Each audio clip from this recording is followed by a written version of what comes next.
Shalom Bapak Ibu, Shalom umat Tuhan. Saya percaya hari ini hari yang luar biasa buat kita untuk mendengarkan renungan firman Tuhan. Markus pasal 10 ayat yang ke-28, ada sebuah kisah yang menarik ketika Rasul Petrus mendatangi Tuhan Yesus dan berkata, kami ini sudah meninggalkan segala sesuatu untuk mengikut Engkau. Apa yang kami peroleh? Atau kami ini udah iring Yesus, kami dapat apa? Nah, bukankah ketika kita mau melakukan sebuah perjalanan, ketika kita mau membuat sebuah kontrak kerja, pertanyaan kami dapat apa atau bagian kami apa adalah sesuatu yang penting hari-hari ini. Tetapi saya sangat bersyukur Petrus tidak dapat penghakiman dari Tuhan Yesus.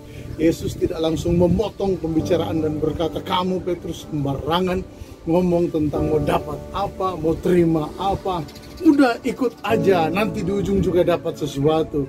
Tidak, Petrus mendapat justru menurut saya apresiasi dari Yesus, karena Yesus tidak melawan pertanyaan Petrus, tetapi Yesus justru memberitahu bahwa orang-orang yang mengikut dia, kalau Bapak Ibu baca seluruh kisahnya, akan mendapatkan berkat rohani, yaitu kekekalan bersama dengan Tuhan. Kehidupan yang sementara ini membuat kita penuh dengan pergumulan, membuat kita penuh dengan tantangan. Tetapi dalam semuanya itu ada sukacita surgawi yang tidak dapat direbut.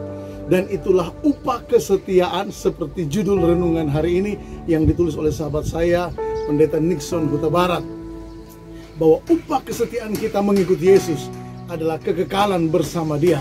Kalau Anda dan saya tidak terpukau dengan berita upah kekekalan tersedia bagi kita, berarti dunia ini dengan segala keinginan daging, keinginan mata, dan keangkuhan hidup telah merampas hati kita, sehingga hati kita tidak lagi terpesona dengan sesuatu yang ilahi. Nah, sebelum renungan ini saya buat, tidak secara kebetulan, ini luar biasa saudara.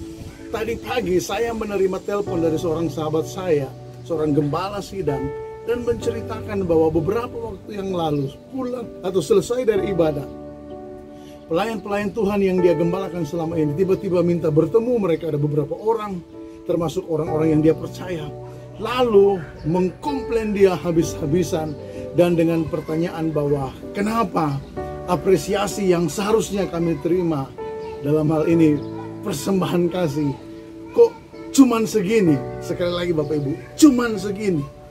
Waduh, wow, ini jujur mendukakan hati saya, karena di masa-masa pandemi seperti ini, kalau gereja bisa bertahan itu sesuatu yang luar biasa, anugerah dari Tuhan. Tapi masih ada orang yang mempertanyakan, mereka dapat apa?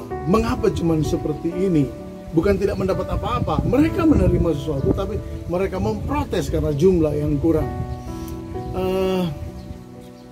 Saya bersyukur kalau kita dalam kehidupan, semua tentang Tuhan itu yang menarik hati kita.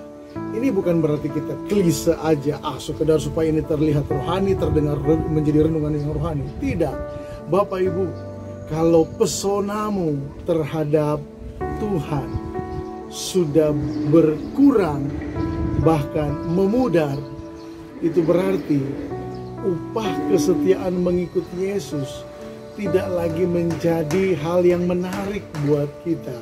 Kita lebih senang mencari upah melakukan hal-hal yang duniawi. Hal-hal duniawi yang kita lakukan, hal-hal yang sekuler yang kita lakukan, itu kita menerima upah. Tetapi upah terbaik dalam mengiring Yesus di tengah penderitaan, total devotion, bertumbuh dalam kedewasaan di mana karakter yang tidak baik dibentuk, itu semua menjanjikan kepada kita kehidupan yang kekal bersama dengan sorga. Kalau saudara dan saya tidak terpesona dengan sorga, tidak usah khawatir, ada satu tempat yang kekal juga, namanya neraka. Mungkinkah engkau di sana? Saya kira tidak, karena orang yang tekun mengikuti Yesus pasti akan menerima upah kesetiaan, yaitu kekekalan bersama dengan Bapa. Amin untuk firman Tuhan.